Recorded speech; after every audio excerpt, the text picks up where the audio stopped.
राधा वल्लभ श्री हितहारिवंश राधे राधे दोस्तों, welcome back to another new vlog. आशा करती हूँ श्री जी के अहेतु की कृपा से आप सबके घर में सब कुछ कुशल मंगल है। हमारे सदगुरुदेव भगवान जी के चरणों में कोटि कोटि नमन। तो दोस्तों, राधा वल्लभ संप्रदाय की एक बहुत बड़ा उत्सव 22 दिसंबर से प्रारंभ होने जा रही है, जिसको हम लोग खिचड़ी उत्सव के नाम से जानते हैं। तो आज की इस छोटे से व्लॉग में हम लोग यही डिस्कस करेंगे कि हम घर पर कैसे शामा शाम के साथ खिचड़ी उत्सव पालन कर सकते हैं। खिचड़ी उत्सव आखिर वर्ष के इसी समय पर क्यों मनाई जाती हैं और खिचड़ी उत्सव इतनी मजेदार और महत्वपूर्ण क्यों है। तो दोस्तों, हम सबको पता है, जैसे ही शीत ऋतु प्रारंभ होती है, सखियां निकुंज में शामा शाम की नित्य सेवा में कुछ मुख्य बदलाव लाती हैं। एक तो शामा शाम के कुंज को चारों तरफ से शनील यानी कि वेलवेट के कपड़े अथवा मोटा कपड़े से ढक दिया जाता है, ताकि शैत्य प्रवाह के वजह से सुकुमार सुकोमल श्यामा शाम को कोई भी परेशानी उठाना ना पड़े। क्योंकि हमारी नवल किशोरी सुकुमारी श्री जी को शीत ऋतु बहुत ही पीड़ित करती है। और दूसरी बात यह है, श्यामा शाम को जो भोग निवेदन करने का समय है, उसमें भी कुछ मुख्य बदलाव आते हैं। संध्या आरती पश्चात बहुत देर ना करते हुए ही श्यामा शाम को रात्रिकालीन भोजन पवाकर शयन आरती वगैरह सब कुछ संपन्न करके उनको शयन सेवा दे दिया जाता है। तो श्यामा शाम इतनी जल्दी जल्दी शयन सेवा के लिए तैयार होकर शयन को चले जाते हैं। उनको भूख भी तो लगती होगी, इसीलिए मंगला आरती से पूर्व ही सखियों ने कुछ ऐसी भोजन सामग्री श्यामा शाम को निवेदन करने के लिए सोचा, जिस भोजन को आरोगने से श्यामा शाम को तृप्ति भी मिलेगी, उनकी भूख भी मिटेगी और शीत ऋतु का प्रभाव भी थोड़ा सा कम असर दिखाएगा। इसीलिए सखियों ने चुन चुन कर एक एक सामग्री एकत्रित किया। बढ़िया बढ़िया मेवा, बहुत ही शुद्ध घी और उसके साथ केसर, इलायची, जायफल, जवित्री आदि गर्माहट निवेदन करने वाली जो मसाला है, इसी सब मसाले को और मेवा घी इसको दाल चावल के साथ मिलाकर सखियों ने एक अति उत्तम अति स्वादिष्ट भोजन अमनिया किया और श्यामा शाम को वही भोजन परोसा। श्यामा शाम जब उस अमनिया को ग्रहण किए, तब उनको तृप्ति भी मिली और शीत ऋतु के वजह से जो पीड़ा उनको मिल रहा था वो भी थोड़ा सा कम हो गया और वही अति उत्तम अति स्वादिष्ट पकवान को बाद में श्री राधा वल्लभ लाल जी की खिचड़ी के नाम से परिचिति भी मिली। एक्चुअली दोस्तों, क्या होता है, सखियां हमेशा श्यामा शाम के दर्शन के लिए आतुर रहती हैं, ये हम सबको पता है। निकुंज सेवा में, निकुंज उपासना में कदम रखते ही हमें सखियों की भाव के साथ परिचिति मिल जाती है। तो दोस्तों, चारों तरफ से मोटे मोटे कपड़े से ढका होने के कारण से सखियां जो इधर उधर से झांक कर श्यामा शाम की कुंज के भीतर तक अपनी दृष्टि को प्रवेश कराकर उनके दर्शन पाती थी, शीत ऋतु के प्रभाव से श्यामा शाम को बचाने के हेतु ही उन्होंने पर्दा करके अपने आप का ही उस दर्शन में एक विरह भाव को प्रवेश करा दिया। तो इसी विरह से सखियां बहुत पीड़ित होती हैं शीत ऋतु में कि कब हमें श्री जी की एक झलक देखने को मिले, कब हमें अपनी युगल का एक झलक दर्शन मिले।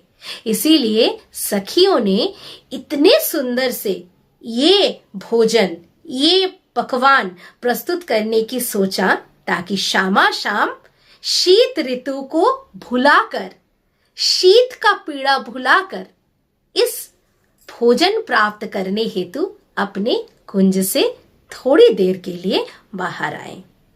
अभी श्री राधा वल्लभ लाल जी के मंदिर में बहुत ही मजेदार तरीके से ये खिचड़ी उत्सव 1 महीने तक मनाई जाती है, क्योंकि ऐसी ही कहावत है, जब इस खिचड़ी को प्राप्त करने के बाद श्यामा शाम इतने प्रसन्न हुए, तब श्री जी ने चर्चा किया श्री श्याम सुंदर से, सखियों ने हमारे सुख की हेतु इतनी परेशानी उठाकर इतना सुंदर पकवान प्रस्तुत करके हमें सुख दिया है, तो हमें उनके लिए कुछ करना चाहिए।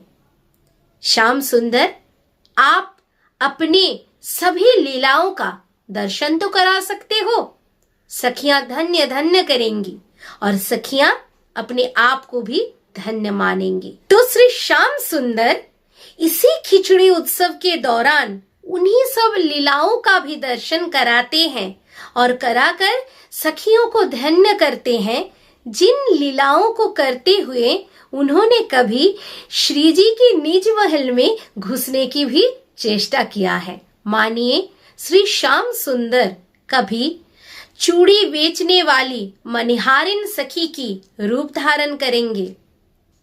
श्याम सुंदर कभी तोता मैना बेचने वाली सखी की रूप धारण करेंगे और श्याम सुंदर कभी आभूषण बेचने वाली सखी की रूप भी धारण करेंगे। पर श्याम सुंदर की सुंदरता इतनी अनोखी है, हर बार सखियां पकड़ लेंगी कि ये कोई अलग नहीं, ये कोई दूसरी सखी नहीं, ये तो हमारे श्री श्याम सुंदर हैं। तो ऐसे ही हंसी ठिठोली और हंसी मजाक से ही खिचड़ी उत्सव मनाई जाती है निकुंज में।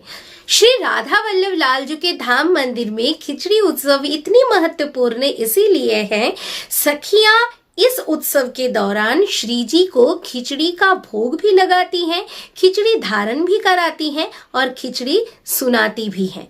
खिचड़ी सुनाने का मतलब यही है कि राधा वल्लभ लाल जी को नित्य दिन खिचड़ी का पद सुनाया जाता है और धारण करने का मतलब ये है श्री राधा वल्लभ लाल जी खिचड़ी उत्सव के दौरान 1 महीना तक अलग अलग छद्मवेश धारण करेंगे। जैसे मैंने आप लोगों को बताया, कभी मनिहारिन, कभी आभूषण बेचने वाली सखी, ऐसे ही 14 को श्री राधा वल्लभ लाल जी देवादिदेव महादेव का स्वरूप धारण करते हैं। खिचड़ी उत्सव के दौरान जो एकादशी तिथि पड़ती है, उस दिन श्री राधा वल्लभ लाल जी बांके बिहारी जी का रूप धारण करते हैं। कभी श्री राधा वल्लभ लाल जी अपने दाऊ भैया के रूप भी धारण करते हैं। तो इतने सुंदर सुंदर छद्म वेश में भी हम लोगों को दर्शन देकर खिचड़ी उत्सव को और भी महत्वपूर्ण बना देते हैं हमारे श्री राधा वल्लभ लाल जी। खिचड़ी के साथ कौन सी अलग सामग्री का भोग लगाया जाता है? खिचड़ी के साथ बहुत सारा मेवा यानी कि ड्राई फ्रूट्स युक्त गाढ़ा दही, जिसको चिपिया बोला जाता है, दिए जैसा छोटे छोटे मिट्टी के बर्तन में उस चिपिया को भोग लगाया जाता है। तो आप घर पर गाढ़ा दही जिसमें ड्राई फ्रूट्स मिलाया हुआ हो उसको भोग लगा सकते हैं। श्री जी को गाढ़ा दही का भोग बहुत ज्यादा पसंद है, हमें पहले से ही पता है। तो उसके साथ जब ड्राई फ्रूट्स मिल जाएगा और भी पसंद आ जाएगा हमारे श्री जी को। और इसके साथ आचार में क्या क्या रहता है? आम का नमकीन आचार और मीठा आचार, आलू का आचार, मूली का अचार, उसके साथ कमरख का अचार, बंगाली में जिसको कामरांगा बोला जाता है, और सिंगड़ी का अचार। ये सब सुंदर थाली में आप अरेंज करके शामा शाम को भोग निवेदन कर सकते हो। श्री राधा वल्लभ लाल जी के मंदिर में रात्रि 2 बजे से खिचड़ी उत्सव की प्रस्तुति शुरू हो जाती है, क्योंकि इतना सारा पकवान बनाना रहता है। पर श्री राधा वल्लभ लाल जी के मंदिर में तो एक सेवायत जी नहीं रहते हैं, बहुत सारे सेवायत जी, बहुत सारे जय जय एक साथ जुटकर सखी भाव से नित्य दिन श्री राधा वल्लभ लाल जी को अष्टयाम सेवा निवेदन करते हैं। गृहस्थ साधक के लिए अकेला सब कुछ संभव नहीं होता है, इसीलिए मंगला से पूर्व अगर आप अपनी श्यामा शाम को खिचड़ी का अमनिया निवेदन ना कर पाओ, खिचड़ी का भोग निवेदन ना कर पाओ, तो परेशान होने की कोई बात नहीं है। राधा वल्लभ लाल जी की खिचड़ी उत्सव में जैसे जैसे अमनिया किया जाता है भोजन सामग्री, आप उसका अनुसरण करके अपने सामर्थ्य के अनुसार अपनी श्यामा शाम को मंगला में भी उसका भोग लगा सकते हो, राजभोग में भी उसका भोग लगा सकते हो। इसमें कोई सेवा अपराध नहीं है, क्योंकि हमारे सद्गुरुदेव भगवान जी हमेशा ये बोलते हैं गृहस्थ साधक अन्य सभी गृह कर्म और अपने डेली ड्यूटीज करते हुए और उसी सभी कर्म को श्यामा शाम के चरण में निवेदन करते हुए श्यामा शाम की निकुंज सेवा का अनुसरण करते हुए उनको सेवा निवेदन करने की चेष्टा करते हैं मात्र। बाकी सब कुछ हमें श्री जी के ऊपर छोड़ देना चाहिए। तो आप सबको खिचड़ी उत्सव की बहुत बहुत शुभकामनाएं। तो आज का ये छोटा सा व्लॉग जो मैंने बेसिक जानकारी के ऊपर बनाया, अगर आपको किसी भी और जानकारी के लिए कुछ पूछना है तो कमेंट सेक्शन में मुझसे कांटेक्ट कर सकते हो। मैं सबकी कमेंट की रिप्लाई देने की चेष्टा करती हूँ। तब तक के लिए श्री राधा वल्लभ, श्री हरिवंश, श्री वृंदावन धाम, श्री वनचंद्र जी की जय। राधे राधे।